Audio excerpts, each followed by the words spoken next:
नमस्ते। आज हम क्लास 8 हिंदी के पाठ नंबर 12 सुदामा चरित के प्रश्न उत्तर और शब्दार्थ को करेंगे। तो चलिए शुरू करते हैं। प्रश्न उत्तर। प्रश्न नंबर 1, सुदामा की दीन दशा देखकर श्री कृष्ण की क्या मनोदशा हुई? अपने शब्दों में लिखिए। उत्तर। सुदामा की दीन दशा देखकर श्री कृष्ण करुणा युक्त होकर रोने लगे। सुदामा के वस्त्र फटे हुए, नंगे पैर और दीन दशा ने कृष्ण को बहुत दुखी कर दिया। वे बार बार सुदामा से कह रहे थे, मित्र, तुम गरीबी के कारण कष्ट भोगते रहे, पहले मेरे पास क्यों नहीं आए? प्रश्न नंबर 2, पानी परात को हाथ छुओ नहीं, नैनन के जल सो पग धोए। पंक्ति में वर्णित भाव का वर्णन अपने शब्दों में कीजिए। उत्तर। सुदामा का अतिथि सत्कार करने के लिए कृष्ण उनके पैर धोने लगे, तब उन्होंने उसके पैरों की दशा देखी। उसके पैरों की बिवाइयाँ फट रही थी, नंगे पैर चलने के कारण कांटे चुभने से खून बह रहा था। ऐसी दशा देखकर कृष्ण दया भाव से भरकर रोने लगे और रोते रोते अपने आंसुओं से ही सुदामा के पैर धो दिए। प्रश्न नंबर 3, चोरी की बान में हो जू परवीने। इस पंक्ति के दो प्रश्न बन रहे हैं। प्रश्न नंबर क, उपर्युक्त पंक्ति कौन किससे कह रहा है? प्रश्न नंबर ख, इस कथन की पृष्ठभूमि स्पष्ट कीजिए। उत्तर क, यह पंक्ति श्री कृष्ण सुदामा से कह रहे हैं। उत्तर ख, बाल्यकाल में सुदामा ने गुरु माता के द्वारा दिए गए चने कृष्ण से छुपाकर अकेले ही खा लिए थे। उसी बात को याद दिलाते हुए उन्होंने सुदामा को कहा कि बाल्यकाल में सीखी वह चोरी की आदत अभी छोड़ी नहीं, तभी तो आज भाभी द्वारा भेजी सप्रेम भेंट हमसे छुपा रहे हो। प्रश्न नंबर 4, द्वारका से खाली हाथ लौटते समय सुदामा मार्ग में क्या क्या सोचते जा रहे थे?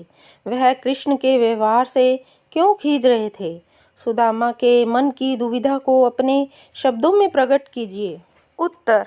द्वारका से खाली हाथ लौटते समय सुदामा यही सोच रहे थे कि कृष्ण ने मेरा बहुत आदर सत्कार किया, लेकिन मेरी गरीबी के बारे में जानकर भी मुझे आर्थिक सहायता नहीं दी। मैं घर जाकर अपनी पत्नी व बच्चों को क्या दिखाऊंगा? कृष्ण के इस व्यवहार से सुदामा दुखी थे। उन्हें लगा कि उन्हें द्वारका नहीं आना चाहिए था। प्रश्न नंबर 5, अपने गांव लौटकर जब सुदामा अपनी झोपड़ी नहीं खोज पाए, तब उनके मन में क्या क्या विचार आए? स्पष्ट कीजिए। उत्तर। अपने गांव लौटकर जब सुदामा अपनी झोपड़ी नहीं खोज पाए तो वह सोचने लगे कि मैं मार्ग तो भूल नहीं गया, क्योंकि अब सुदामा के नगर में द्वारका जैसा राजभवन बन गए थे। वे उन भवनों के पास अपनी झोपड़ी खोज रहे थे। उनके मन में अपनों से बिछुड़ने का दुख था।